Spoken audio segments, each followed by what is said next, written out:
Hello, today we're going to be making light up jars. So I've crumpled up just a little piece of kitchen foil to start with, just to make a little bit of a tray to try and stop making so much mess, because we're going to be using Epsom salts, and when you're sprinkling them onto your jar they can kind of fly everywhere. So we're going to try and reduce the amount of mess we make. Here we've got my little pot with my salts in, and I've just popped my glue into another little tub here. We've got a nice good sized jar that we're going to use. Now this is a jar that I started yesterday, so you can kind of see the look that we're going for here.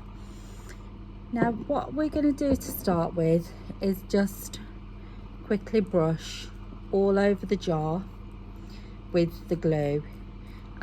Doesn't need to be particularly thick, it doesn't. It is quite a good sticky glue anyway, it is. And just turn it round. It does take a little while to dry, so don't worry about having to do it in sections if you don't want to, or if you prefer you can do a small bit at a time. So we're just quickly spreading that all around, so not too thick, not too thin. Now the Epsom salts are prone to coming off.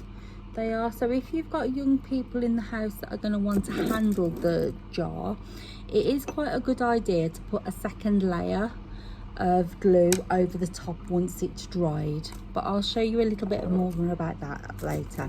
So what we're going to do now is we're taking our tub of Epsom salts and we're just going to sprinkle it. So as you sprinkle, just turn the container around your jar, so that you can have a nice even coverage. You can go for more of a clumped look, so it looks more like natural snow. It's up to you how you do this. It is. If you find that you've got any bald spots after it's dry, or after you've coated it, it's okay. You can just go back to it, add a little bit more. If you want to add a second layer, let the first layer dry, and then you can add a second layer of salts if you wanted to. It's just about what sort of look you're going for, really. So you can see how that's getting a nice evenish layer of salts.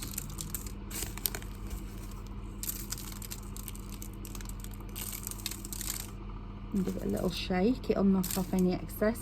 I can see a couple of bits where I've missed, so I'm just going to sprinkle some down that bottom part there.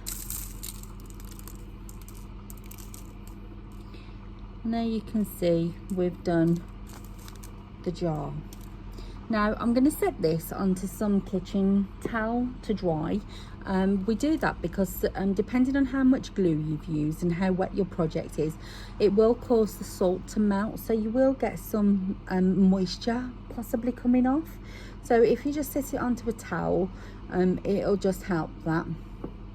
Now this is the jar that I says I've been doing, I was doing yesterday. Now you can see where parts of it I've already put a second layer on, but this is the time when you add that second layer. If you want your finish to be strong and the salts not to come off, very carefully just dab the glue lightly over the top. So this is definitely best when it's been dry. Leave it a good couple of hours, if not overnight. But equally, this is a good time where if you do want a thicker coverage, you can choose to add more salts at this time. And again, it's exactly the same process. Shake off any excess and just leave it to dry. Okay.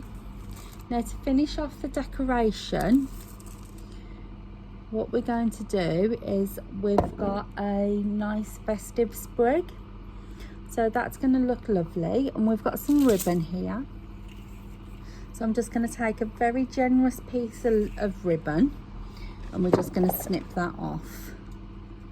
You can use any sort of colours you like, it doesn't really matter. So I'm centering the ribbon.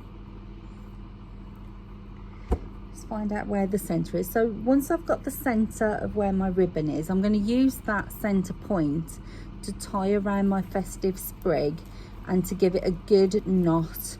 So tie it around a couple of times, give it a couple of knots, because you want this to be a good firm tight hold. You do, because this is going to be your key decoration part to your project.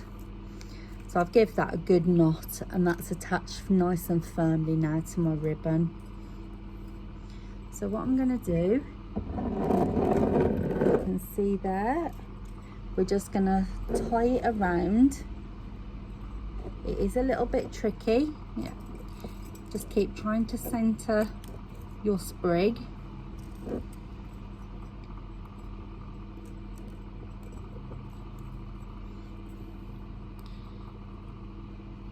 And again, once you've got that part, then just tie it and tie it tight. The tighter you can tie it, the better. And keep that ribbon pressed down. So I'm tying that, and I'm going to knot it. Okay, so can you see how that's been tied? It's gone all the way around twice. So then your festive sprig is at the front of your jar. What I'm going to do with this ribbon is just tie it in a bow, just a simple bow.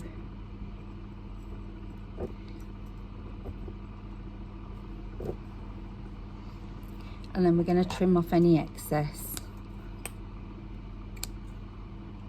And there you go, that's your festive sprig light up jar. Now for the lights, you've got some these little string lights work very well. It's just simply a case of untangling them and switching them on. So once you've untangled them all, and just literally dropping them in to your jar, so you can see how pretty that's going to look. And obviously once you untangle yours and spread out the lights, it's going to look quite beautiful. Now equally, you can use baubles to decorate. So instead of using a festive sprig, what I've got here is a couple of baubles on again just a long piece of ribbon. Excuse me. So in the same way, you just wrap your ribbon round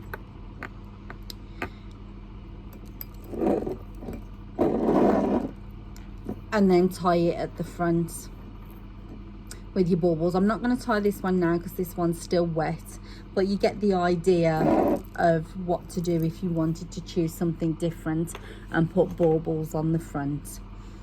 Thank you, bye.